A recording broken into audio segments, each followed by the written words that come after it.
Hi, you're listening to God, Ghosts, and Government, a weekly conversation with Senator Kim Jackson, where she'll reflect on her journey as an Episcopal priest, farmer, first-time state legislator, and much more.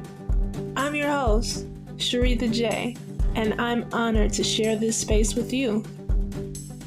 Let's begin. Hey, it's your girl, Sharitha J., and I'm here with your favorite senator, Senator Kim Jackson. Hey, Senator Jackson. Hey, Sharitha, it's good to see you. I'm sorry we're having to be remote today, but, sometimes a girl got to get away. Hey, that's all right. But listen, we're getting back to our roots because this is how we started. This is true. Old school Zoom during Old COVID. school Zoom. Indeed. But I'm happy to see you, happy to join you virtually, happy to be able to do this week's episode of God, Goats, and Government with you. Shall we get into it? Let's do this, girl. Okay, listen, we're going right into the weeds because I hear there's some legislation we need to talk about. You said you were going to warn us. What's going on? Yeah, so the anti-trans bills that I've been telling people, don't let your heart rate get up. I will tell you when it's time to start sending emails. It's time to start sending emails. When you hear this recording, when we drop it on Tuesday, that actually will be really perfect time to start emailing and saying, please don't put SB 140. That's the number 140. Let's not put that on the floor. Please stop it from getting a vote on the floor because it's a bad bill. I mean, it hurts children. The specifics of the bill, I think that we should just name. First, it bans any types of surgeries from children who are experiencing gender dysphoria from receiving those until they're 18. Now, there's arguments for why that would be necessary, and waiting until 18 is pretty common. But there are children who need intervention before they're 18, and we need to make sure that those medical interventions are available. But even more alarming is that there is a ban on the use of hormones. And so there are a number of trans children right now today, people who are under the age of 18, who are taking hormones that help them align their bodies with their gender. And so if we were to make those hormones, if we were to stop that, first of all, that's dangerous for those kids who are already taking it. Yeah. And secondly, for those kids who need it, that of course is also dangerous. So I am sounding the alarms. Email Matt Brass. He's the rules chairman, Senator Matt Brass. Our emails are all the same formulation. So it's Matt, M-A-T-T .brass, B-R-A-S-S @senate.ga.gov. And say, keep it off the calendar. Like, let's not vote on this because it will harm children. And Sharitha, I will tell you, it was so painful to sit and listen in committee as parent after parent and trans child, now trans adult after trans adult stood up and said, do not do this. This is hurtful. Kids are dying when they don't get gender affirming care. And making them wait until they're 18 is not a solution because they will not live to be 18. So it was super painful, super hard. And of course, the bill passed out of committee on a party line vote. And that's also disappointing because there are men from the Republican Party on that committee who I have a lot of love and respect for. And they hardened their hearts. This is really tough to hear. When I listen about these bad bills that come up in this particular situation, what I do know that outside of saying wait until you're 18, and my concern is for those kids who decide to try a different avenue. There's always a third party, if you will, that what we want our kids to have access to proper health care. We don't want them to obtain things illegally. You don't know what substances you're getting that can create harm. And like you said, these kids don't have until 18, you know?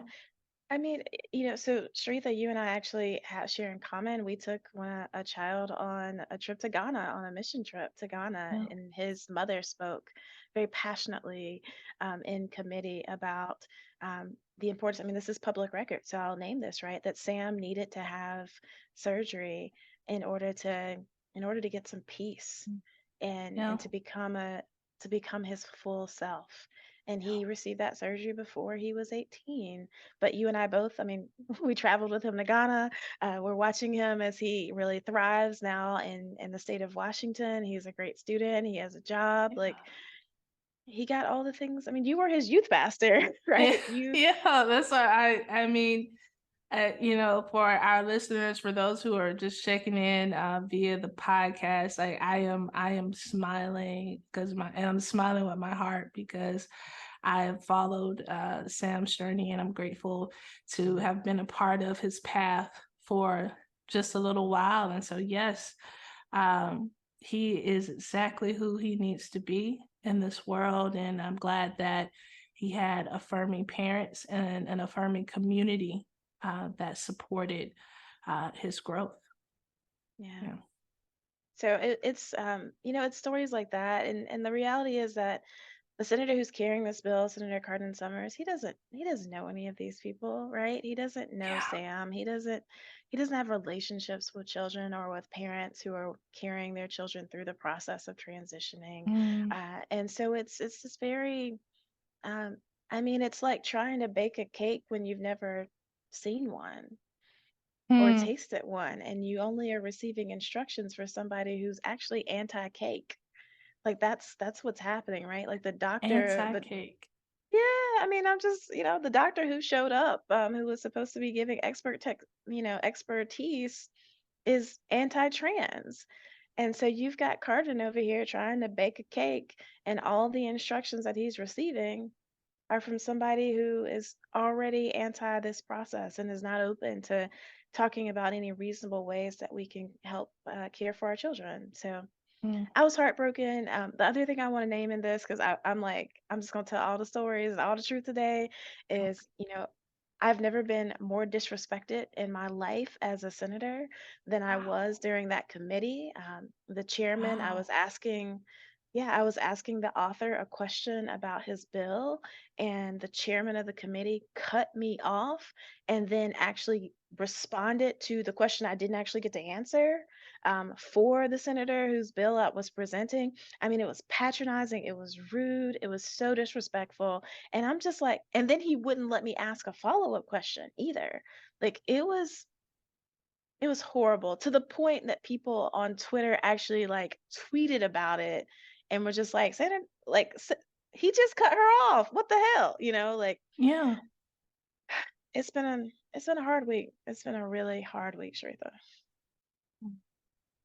Well, I will say I am so grateful that you are a part of our General Assembly, that you are still willing to show up and fight the good fight on behalf of all Georgians, especially those that are being marginalized. And this, even with this blatant disrespect, I still see your willingness, like you're stepping away so that you can step forward. So thank you for bringing this to our attention. Just so that, for record, please again run the bill down so that our folks know who to contact, what to do, because this is a true action item. Yeah, so it's SB 140, Senate Bill 140. It passed out of committee and is headed towards rules. And so you want to email Matt Brass. Let's inundate him with emails and phone calls to say, please don't put this on the calendar. We don't need to do this in Georgia.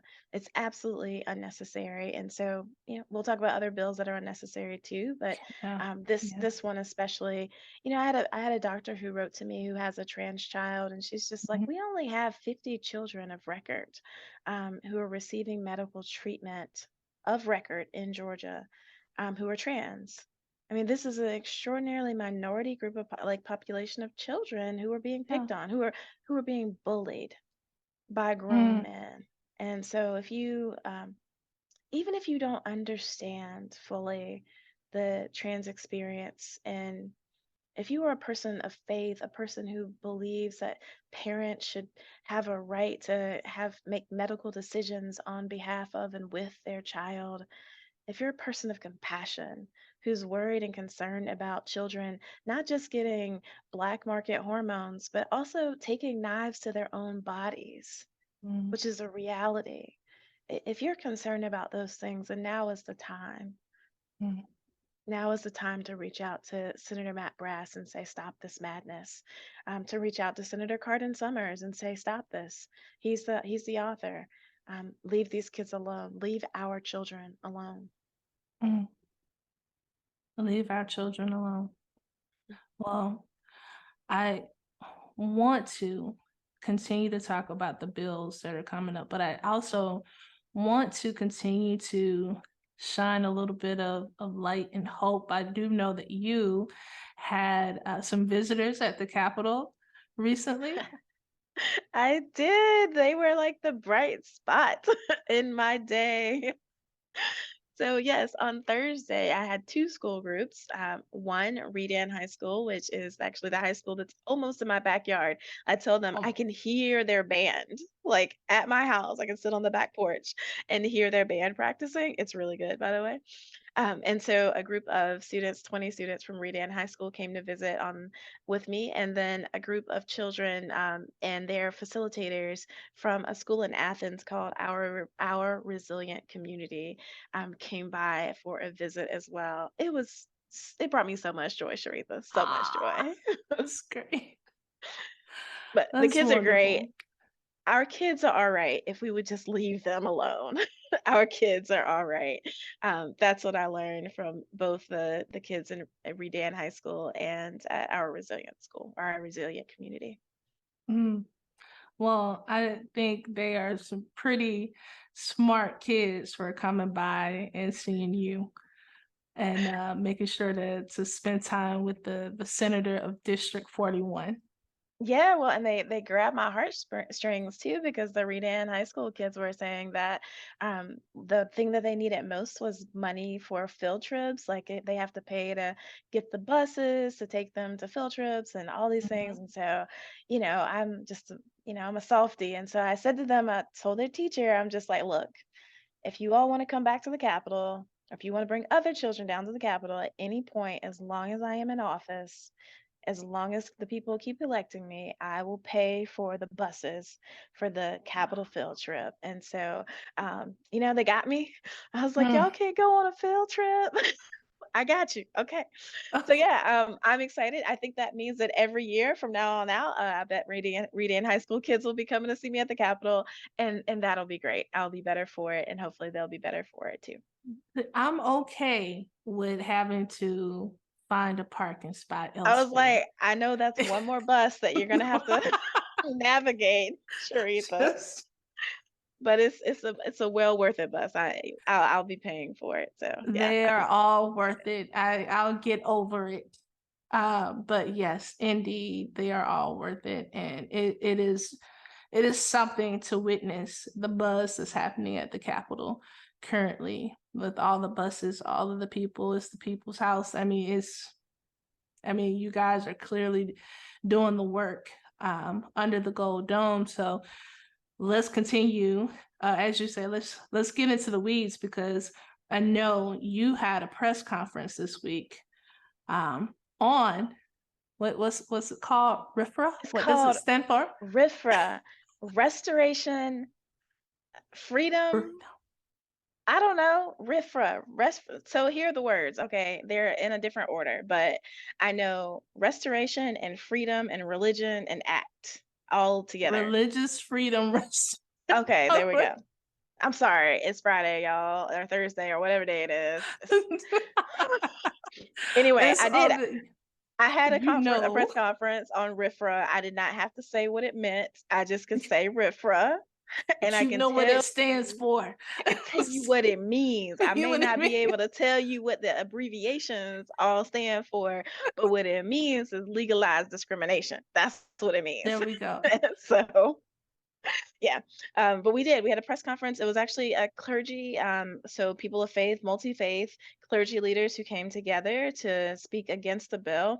Honestly, I felt like I had some deja vu because I have stood in that exact same place on those exact same steps 9 years ago as just at the time, just Senator Kim Jackson, right? Or I mean, just Reverend Kim Jackson, right? But I stood with a stole on. Actually have that picture still, Oh, and speaking against RFRA. And so I'm just like, we're back here again. But this please. time I got to be the host of it because I am now an Wow. elected official. So we've been fighting back this bill for 9 years. I mean, Governor Deal, he Mm, actually vetoed it the one time that it did make it through the House and the Senate. So we'll fight again. But ultimately, it's we talked about this last episode. This is not good for Georgia. It's not good for us. And once again, it's an opportunity for people to just pick on people that they want to pick on, right? And mm, that's not okay. So yeah, it was good. I was glad to see my colleagues who turned out for it. A little bit of a family reunion because many of the folks who were with me for the press conference were with me 8, 9 years ago when we did it the first time. mm. Well, one, we need to see that photo from 9 years ago. I have my theory about, you making an appearance on the website. People love to see the good reverend, the good senator. This is my own personal theory, guys, that like Senator Jackson be out here thirst strapping with the collar on and everything. I don't know if that's sacrilege to say, but, but I'm naming that people is something people witness God through you. Is something there that people identify with, and like when you are truly, I know that you that might not necessarily see a separation of your roles in a sense, especially this week, being both clergy and legislator. I mean, that RIFRA press conference took place on Ash Wednesday. Yeah. So So I mean, I how was was wearing that? a collar. I mean, it was weird, right? Like I was actually wearing a collar. It's the first time in 3 years that I've ever worn a collar on the floor. I've worn a collar to committee because I've gone back and forth doing a common ground Ash Wednesday service. But because we had an Ash Wednesday service in the morning at Common Ground, I wanted to wear a collar for that, and then I kept it on for the press conference and just wore it the rest of the day. Um, but it's just a weird combination, right? So you've got me on in the morning standing on the steps, like trying to fight the power, talk to my colleagues, like, come on, y'all, like let's be nice to each other. And then immediately rolling off of that and people being like, hey, Senator, can you bless me with some ashes? you know? And so I'm like smudging people like right there after the press conference, which was beautiful and it's a gift. And I said to my wife the other day, on Tuesday night, I started receiving text messages from legislators and staffers who were asking, "Will you have ashes tomorrow?" Mm, And what a gift it is to have people see me, regardless of party, right? Regardless of party affiliation, to see me as a clergy person with whom they could trust to place ashes on their head and to remind them of mm, their mortality and to know that they could count on me to do that for them, right? yeah. So right? It's complicated. And then I go from like smudging ashes to then hearing all these stories from parents about how this bill negative impacts on them. I mean, it's just I feel like my life is a bit of a whiplash. It's a mismatch, right? Like I guess this is why we call this God, Ghosts, and Government, because like God and government are so like spun together, I mean, and goats, look, they're and the making their goats way. too. I'm Oh yeah, still trying to get you to bring one of your goats up to the Capitol just to take a for photo a on the photo op. step. All right. We can make that happen. You should probably ask my wife to help with that, but I think that would be I great, feel and we like can she totally make it would she happen. would be down for this She on would. some level. On some I level. mean, you're right. It is the most appropriate thing for us to do. So, I'll talk to Trina. It'll probably be after session, but let's make it happen. Okay, because I mean, there's nowhere to park. But if if you, I think if I have goats, I probably can get special parking. Just I it might guess. clear the way, or people may just surround you because I mean, those goats they're so darn cute. They So, are. Maybe on Siny Die, we'll get Trina to bring the goats by. That'll be okay, a nice reprieve. that Yeah. could be indeed. Now, I want to, of course, honor, I named this like honor your time because as session moves forward, I mean, things become more concentrated. You're already naming, the effect of this week alone that is taking on you. And so I appreciate you taking time to make sure your listeners and constituents know what to be on the lookout for. As you've already told us that you would let us know about these bad bills. Now, I do want to ask, because I try to turn towards the positive. It's my nature. And I think one of our listeners actually said to us from our last episode, shout out to Anne. She said that she appreciates how we always try to find some sort of positive in spite of, I believe it was our conversation about Supreme Court Justice Clarence Thomas, It and was. you were able to find a positive note to land on that even you forgot about, but you still found one. So I appreciate you. Yeah, so I don't know, but I'm not sure like what's the positive note here. Yeah. Well, I guess I should say this. We had some worse bills that were there. And it's Mm-hmm. hard to like it's actually kind of hard to imagine that there were worse bills, but there were worse bills um that have been that aren't going to move. Okay. And so there is some positivity there. Senator Summers, who's this is like his compromise bill, but he had another bill where you couldn't say gender. You couldn't talk about gender without getting parental permission in advance if you were a teacher or a camp counselor or anybody who was standing in the being the parent for a child in the absence Mm-hmm. of the parent. That mess, it was such a mess. We had a series of conversations. Other advocates had conversations with him. That thing has been completely redone. It's still not great because it's hard to turn like horse shit into something that's shiny, but it's so much better. And, Okay. to his credit, he heard us, he heard the concerns, and he made it better.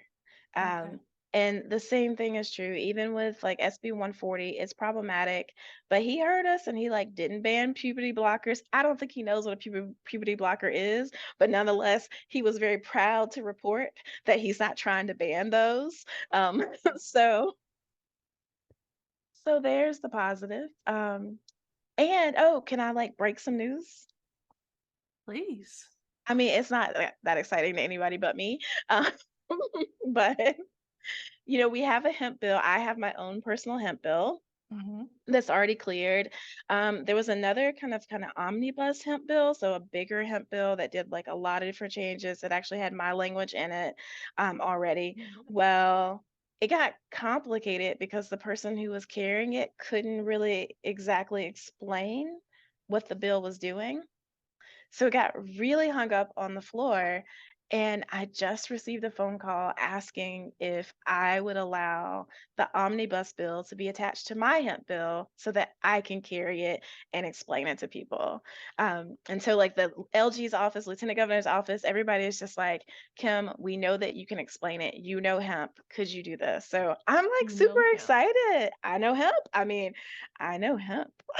um, I know hemp, I know gummies, I know, and so I'm really excited, and I'll be able to make sure that we create a bill that makes more access for people to be able to grow hemp and to continue to have access to CBD oil and Delta 8 and all these other things. So, Wow. like, I'm super honored, and I'm really excited that folks trust me, and particularly like the Republican Party is trusting me to carry this bill, knowing that I have a very Mm. liberal bent, and to get it across the finish line because they know that I'll be able to explain it to my colleagues, regardless of where they are on the spectrum. So it's super exciting to Okay. me, Okay. No, that's good news. That is right? good news. And that is a positive. So I think it's a good practice to have because I mean so much as you named earlier that there are worse bills, right? Yeah. So if you don't count the wins, and we talked about this last session, and that, there, because it took some pretty significant losses last session, but you were focusing on the wins, no matter how small they are, as a way to continue to keep forging that path. So this is a win. This is exciting. And I know your listeners are waiting to hear more about where this goes. I But mean, in Go Sharitha, like, who would have thought that a urban senator would be carrying urban. urban, right? Like Sorry. an urban senator would be carrying the like hemp bill of the year and a Democrat. Like that is just unheard of. Not for And you though. I mean, and well, I I say mean, it's that on because brand for me, yes. it is very on brand for you, and which is why they reached out to you. I mean, we talked about this last episode that you are more than, not that you don't mind fighting for LGBTQ rights. Like that is your platform all day, every day. But you do have an expertise in other things. Yeah, Hemp being one of them. yeah. So So I'm excited to be able to lean into that knowledge. And it means that I like will make sure that Delta 8, which is currently on the shelves, will make sure it's legalized properly so that people aren't being prosecuted anymore.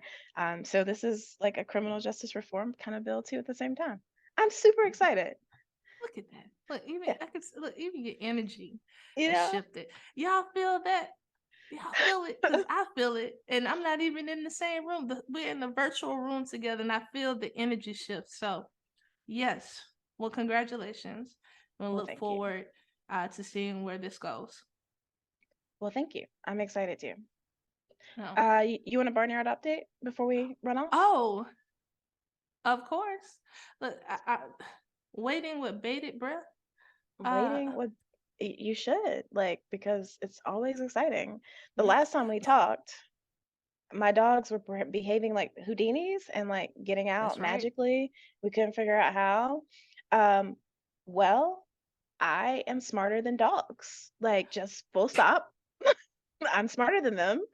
And so I figured it out and just kind of rigged up the fence and now they're like sticking in. They're staying close to home where they belong. Mm, They know the boundaries again because I am smarter than dogs and technology is wonderful. mm, mm. Now that definitely is a positive note as well, because I hope that you are smarter than though. I used to have a dog, and he would outsmart me quite a few times, and I don't know what that says about me, but anyhow, no, I am so glad that you figured out the solution, and you guys are keeping your babies, because I'm referring to them as your babies, even though they're some big babies, They're big polar big. bear looking, um, but I'm glad they're staying home and staying safe, because that was the concern, that they're getting out and into the Yeah. street and things of that nature. So this is good news. Yeah, it's great news. And they're happy because while I have told them they can't go outside the fence anymore, I have seeded free eggs to them. Like we have one chicken who is not laying her eggs in the coop, like she just refuses to. She likes to lay them like just all willy-nilly. And the dogs know that they're not supposed to be eating eggs because I mean, we Oh. sell them, right? Like this is our like can't be eating our product. But as a compromise, because I am the queen of compromise, they stay inside the fence and I let them have those eggs every day now. There's two of them. So I guess it's two hens that are laying kind of rogue. And so I'm just like, you know what? I'm not gonna fight y'all. Y'all enjoy the eggs as a treat and a reward for staying inside the fence. So it's working out Very great. good. Very good. I like this title, The Queen of Compromise.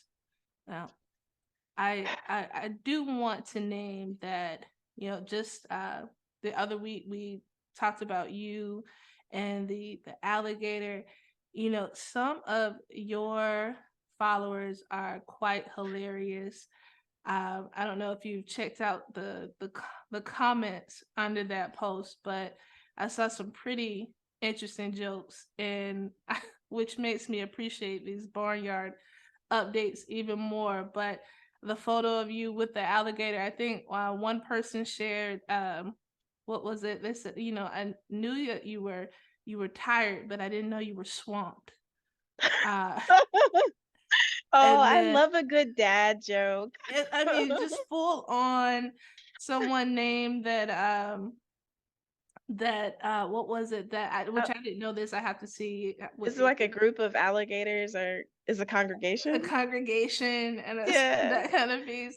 And then some were pretty good at naming that. Oh, I didn't know that there were alligators there, but I certainly knew it was sharks at the Capitol. I was like, ooh. Ooh. so Nice, so they're nice. yeah, they're having fun under your comments, and so I definitely want to extend the invitation to our listeners to just please engage with Senator Jackson's content. It is you guys, you help us have content for this weekly episode, but also I appreciate your sense of humor and also your care for what's happening this session. So love a good, also, yeah, love a good dad joke as well. Yeah, I cannot resist a good pun. It's just I'm not very punny, but when they come, I just love them. Yes. Yeah. Yes. Well, that said, Senator Jackson, I have to ask this question because we want to know, is there anything else that you have for your listeners that they need to be on the lookout for? Any updates to kind of keep us looking ahead?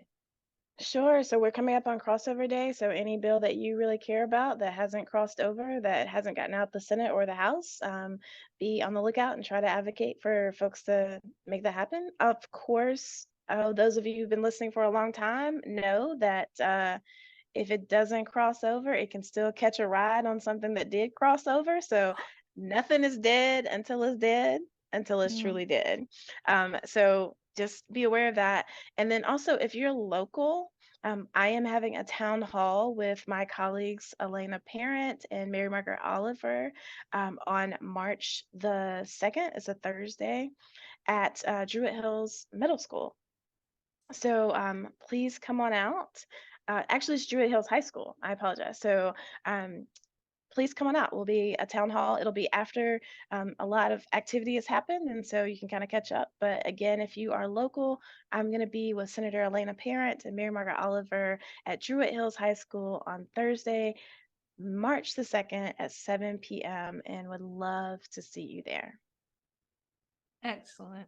And we'll make sure to have this information readily available at Camp for Georgia, should you all need it. Okay, Senator Jackson, thank you so much for your time. This has been indeed a true pleasure for me to kind of revisit our roots as we started here with doing God, Goats, and Government. It's almost like riding a bike at this point. And again, a great pleasure to sit down with you. But this has been another episode, a fantastic episode of God, Goats, and Government. Until next time. Make sure you like, subscribe, and share this with someone who you think will love it. Be easy, y'all.